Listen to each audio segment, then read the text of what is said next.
ଜିଖର୍ୟ ଅଧ୍ୟାୟ 4। ଅନନ୍ତର ଯେଉଁ ଦୂତ ମୋ ସଙ୍ଗରେ କଥା କହୁଥିଲେ, ସେ ପୁନର୍ବାର ଆସି ମୋତେ ନିଦ୍ରାରୁ ଜାଗ୍ରତ ମନୁଷ୍ୟର ପ୍ରାୟ ଜଗାଇଲେ। ପୁଣି ସେ ମୋତେ କହିଲେ, ତୁମ୍ଭେ କଣ ଦେଖୁଅଛ?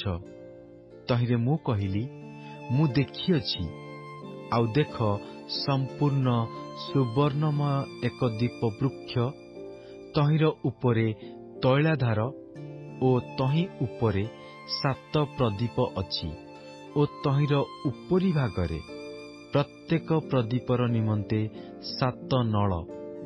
ଆଉ ତହିଁର ନିକଟରେ 2 ଜିତବୃକ୍ଷ ଅଛି। ପୁଣି ଗୋଟିଏ ତୈଳଧାରର ଦକ୍ଷିଣ ପାର୍ଶ୍ୱରେ ଓ ଅନ୍ୟ ଗୋଟିଏ ତହିଁର ବାମ ପାର୍ଶ୍ୱରେ। ତହିଁରେ ଯେଉଁ ଦୂତ ମୋ ସଙ୍ଗରେ କଥା କହୁଥିଲେ, ମୁଁ ତାଙ୍କୁ ଉତ୍ତର କରି କହିଲି, ହେ ମୋର ପ୍ରଭୁ, ଏସବୁ କଣ? ସେତେବେଳେ ଯେଉଁ ଦୂତ ମୋ ସଙ୍ଗରେ କଥା କହୁଥିଲେ, ସେ ମୋତେ ଉତ୍ତର କରି କହିଲେ, ଏସବୁ କଣ ତାହା କି ତୁମ୍ଭେ ଜାଣିନାହଁ? ପୁଣି ତହିଁରେ ମୁଁ କହିଲି, ହେ ମୋର ପ୍ରଭୁ, ଜାଣୁନାହିଁ। ତହିଁରେ ସେ ମୋତେ ଉତ୍ତର କରି କହିଲେ, ଏହା ଜିରୁବାବିଲଙ୍କ ପ୍ରତି ସଦାପ୍ରଭୁଙ୍କର ବାକ୍ୟ, ଯଥା ପରାକ୍ରମ ଦ୍ୱାରା ନୁହେଁ, କିଅବା ବଳ ଦ୍ୱାରା ନୁହେଁ, ମାତ୍ର ଆମ୍ଭର ଆତ୍ମା ଦ୍ୱାରା, ଏହା ସୈନ୍ୟାଧିପତି ସଦାପ୍ରଭୁ କହନ୍ତି। ହେ ବୃହତ୍ ପର୍ବତ, ତୁମ୍ଭେ କିଏ? ଜିରୁବାବିଲଙ୍କ ସମ୍ମୁଖରେ ତୁମ୍ଭେ ସମଭୂମି ହେବ, ଆଉ ତହିଁ ପ୍ରତି ଅନୁଗ୍ରହ ଅନୁଗ୍ରହ ଏହି ଜୟଧ୍ୱନି କରି ସେ ମସ୍ତକ ସ୍ୱରୂପ ପ୍ରସ୍ତର ବାହାର କରି ଆଣିବ। ଆହୁରି ସଦାପ୍ରଭୁଙ୍କର ଏହି ବାକ୍ୟ ମୋ ନିକଟରେ ଉପସ୍ଥିତ ହେଲା। ଜିରୁବାବିଲଙ୍କ ହସ୍ତ ଏହି ଗୃହର ଭିତ୍ତିମୂଳ ସ୍ଥାପନ କରିଅଛି, ତାଙ୍କ ହସ୍ତ ମଧ୍ୟ ତାହା ସମାପ୍ତ କରିବ। ତହିଁରେ ସୈନ୍ୟାଧିପତି ସଦାପ୍ରଭୁ ଯେ ତୁମ୍ଭମାନଙ୍କ ନିକଟକୁ ମୋତେ ପ୍ରେରଣ କରିଅଛନ୍ତି, ଏହା ତୁମ୍ଭେ ଜାଣିବ।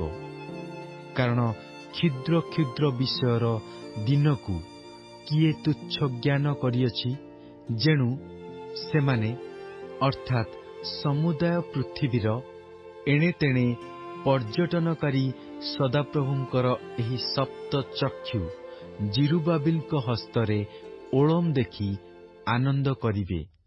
ତେବେ ମୁଁ ଉତ୍ତର କରି ତାଙ୍କୁ କହିଲି, ଦୀପବୃକ୍ଷର ଦକ୍ଷିଣ ପାର୍ଶ୍ୱରେ ଓ ତହିଁର ବାମ ପାର୍ଶ୍ୱରେ ସ୍ଥିତ ଏହି 2 ଜିତବୃକ୍ଷ କଣ?